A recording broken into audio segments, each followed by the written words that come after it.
Welcome to Talking Sci-Fi. And your host and starring Sci-Fi Sean and Just Randee.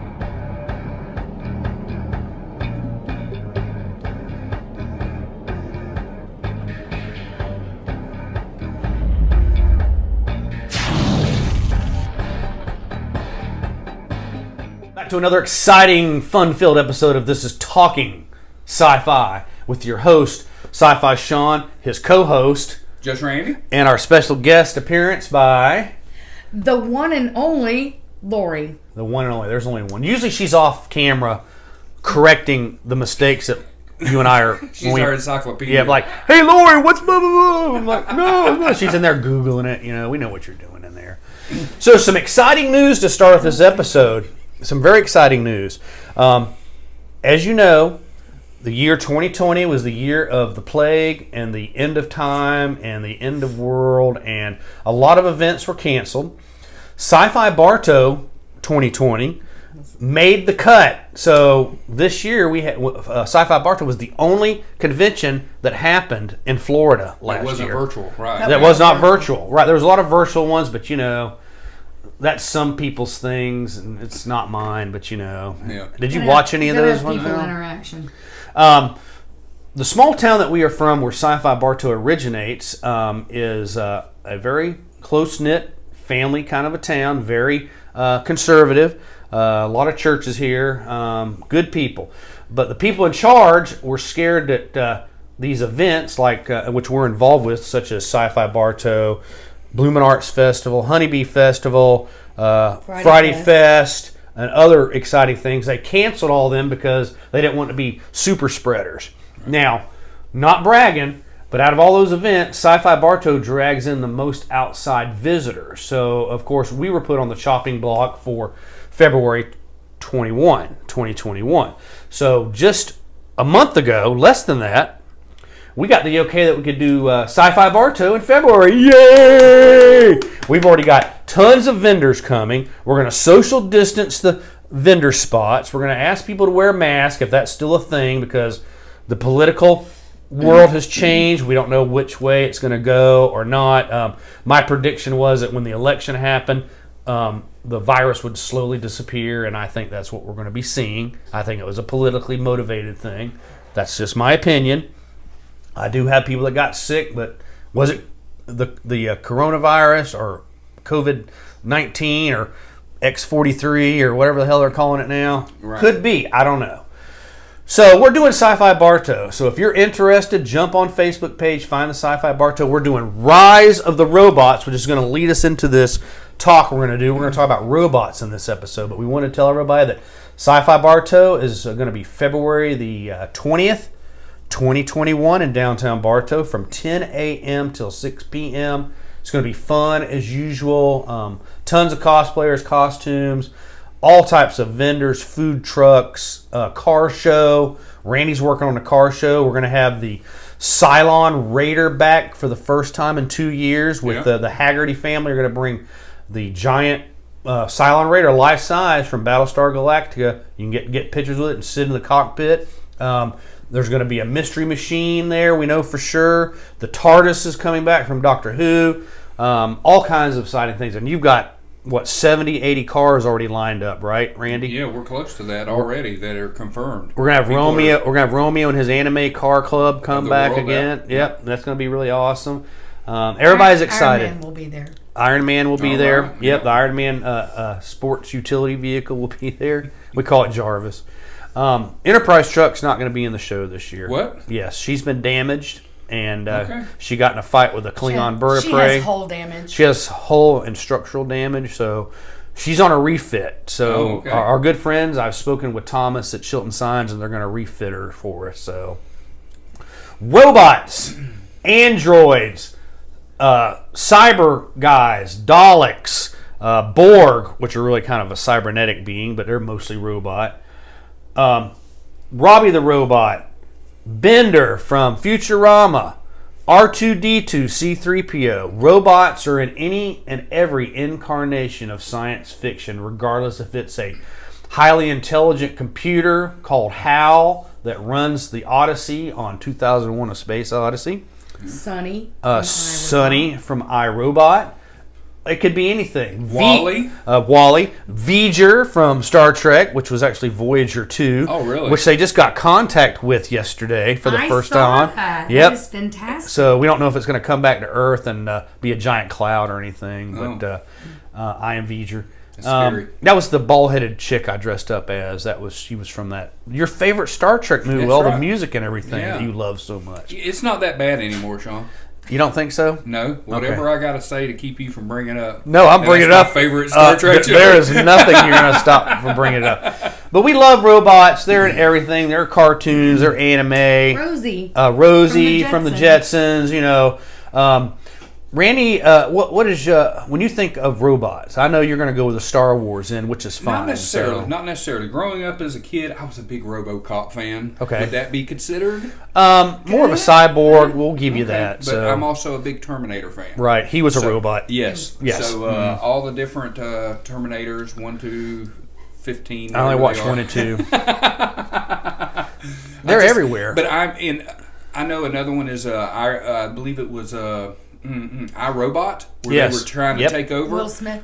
That concept of robots taking over, yes, I kind of have that fear. I always in the back of my head that eventually robots are going to try to take over. I can't remember the person. It was either L. Ron Hubbard or Ray Bradbury. I think it was L. Ron Hubbard that wrote iRobot as a novel years ago. Yeah. And he set the precedence for robots. Right. They can't harm human beings. But how many movies have we watched where they're either killing the shit out of humans Right, or yeah. want to conquer them? Reprogrammed, Picard was a good. If Yeah. we had talked about Picard in another episode, it was about androids taking over. They called them Sith. Sins. They were the synthetic, like Data was. Data's another android type thing. R2-D2. They were and C-3PO. Robots in the Star Wars universe were slave labor, in my opinion. You're right. And one thing about R2-D2 that I like so much is that they never put a caption of what he's saying, and you have to use your brain to figure out with what they're saying to him and what he says. Same thing with Chewbacca. Yeah. You know, I love that. I they're love brilliant. that concept. Mhm. Yes.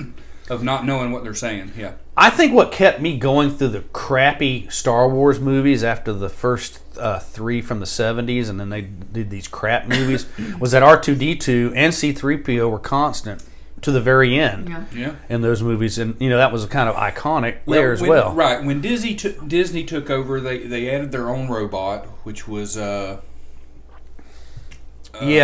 BB-8. Yep. Mm-hmm. And they kind of, R2-D2 and C-3PO were in there, but they kind of force-fed us this new robot so that they could sell their new character. Right. You know what I mean? So That makes sense. So, all right. So you think about robots, and we have some in front of you today because we're robots for the next couple of podcasts. But why do you think robots have gotten this bad rap and are always viewed as the villain or the heavy, if you will, in most movies? Is it because we're afraid of technology? yeah, absolutely. It's in the back of my mind that eventually technology is going to take over. Well, you mentioned Terminator, Skynet, which was a computer program that took over. Do you know that we are putting a net of small satellites in space absolutely. right now? Yeah. They'll send these up, put these little miniature. So it's not the future. It's happening now. Oh, it's to make cell phone work better and all that. But you know what was Skynet? It was a communications satellite that controlled the military. So they made these Terminator robots to kill all the human race. So why do you think Hollywood and writers and authors and directors, whatever, make the robots the bad guys? I don't know. Maybe they have that same fear that I think about all the time. Right. You know, when you watch Channel 13 or Channel 10 on Saturday mornings, you know what those little programs are about? It's about the technology of the robots that they're making. And you probably, I don't know how in-depth in The Matrix do you watch The Matrix? Did you like The Matrix? Yep. Mm-hmm. So you know the whole concept about the robots take over. They use solar power to control themselves. Right. The humans explode a cloud so that they can't work. So that then they harvest bodies for their energy. That whole concept to me is coming. It's coming. It's down the road, and it's fearful. Do you realize? And both of you may not know this. In our solar system right now, we have the only planet in our known existence that is inhabited by robots right now. It's Mars. Those Mars rovers, there's 2 or 3 of them up there, they're robotic. They're doing their own thing. So if an alien life form eventually comes, they're going to come to that planet and say, whoa, they have robotic life here. That's so right. They could stop there on their way to Earth going, well, this is the planet, you know. So, but you got to think about that. There's robots on Mars right now, you know, and eventually there's going to be more because they're building these little shows you're watching on Saturday morning are showing how they build these robots that climb rocks. That one that looks like a dog, and they flip over and it flips itself back over and all that. You know, we got that, you know. Yeah, it's time. Walmart distribution and Amazon use robots. They use robots to build automotive vehicles. Mm-hmm. I mean, for years they've done that, you know. So is the rise of the robots really coming? Not just for the Sci-Fi Bartow, but I mean, it's on its way. I think we're seeing it now. That'll lead to nanotechnology because nanites are small robots that, you know, they inject in your body, or the Borg are all about and everything. That's what they inject into your neck to turn you into a Borg or whatever. Name some more robots. What about you? You mentioned Rosie. I like Rosie. We call our, you know, the little Roomba, the little round vacuum cleaner that you buy that's $1 billion that burns up. Everybody knows what a Roomba is. They may not. I thought it was great. Ours name is Rosie, and Rosie. You know, it's great. I have to yell at her every once in a while. Yeah, because the cat rides on it. One of the cats gets on it and rides around on it, so that's why ours burn up all the time. You've got Robbie the robot from Forbidden Planet. Yep. Probably one of the first robots that actually really make a debut in the science fiction world. You got Gort from The Day the Earth Stood Still. Robots are through the entire history of pretty much superheroes. Ultron from the Avengers. Yeah. You know, no strings on me. They're everywhere. But it boggles my mind that Hollywood has made him mostly a bad guy or slaves. Right, yeah. Robbie was a slave. Bender, not so much. Bender's race, well, they were bad because his robots wanted to take over the world anyway. You know, yeah. So, I don't know. Well, I think the robots were originally created to be helpers. Help man. Help man. Yes. And then, just like with Data, they evolve. Yes. They have not a conscience, but they have a mind of their own to be able to not only perform the task, but know what's going to be next. And that's what Picard was really leaning on too, is that Data and the race of cybernetic beings from another galaxy were coming to take over. And they were afraid of them because they had struggled through Star Trek The Next Generation and the movies of that. Is Data considered a sentient life form, which means self-aware and all that? You know, Data strived to be more human. They even touched on that in Picard, if you remember correctly, yes. You know. So I just thought it was really weird that the alien synthetics from the other galaxy looked a lot like Data. Yeah. And I'm like, where did that, you know, because Dr. Soon was the one that actually... He was one creator, though, right? Yeah, you're right. Yeah. And, you know, I talked to you about this before, and that's something I forgot to mention in the Picard podcast. We had to go back and find that and watch it. B4. They did mention B4 numerous times in there because he was broken down and put in a box or whatever. Yeah. And they played my favorite song, Blue Skies, throughout the whole damn series, which was what B4 and Data were connected with in the movies. So yes, are robots intelligent? Are you afraid of robots, people? I mean, seriously, you got to think about it. You have some form of a robot in your home right now. Yes, it may not be a walking, talking Robbie the Robot or an R2-D2 rolling around, but you know, it could be a microwave. You have a smart television, you have a smart refrigerator, microwave. Alexis. Alexis is also Keurig. Is it Alexa or Alexis? Anything that's electronic. Your cell phone. You can't sit there, people, and tell me that you're talking about something around your cell phone, and all of a sudden on the Facebook or the Twitter or the Google, it'll pop up, hey, are you interested in this? And it's something you've talked about. Laura and I have tested this theory many a times and just come up with some oddball, out of the way crap and mention it, and all of a sudden something's related to it on the Facebook. So Facebook's an artificial intelligence run by that evil robot Zuckerberg. Evil.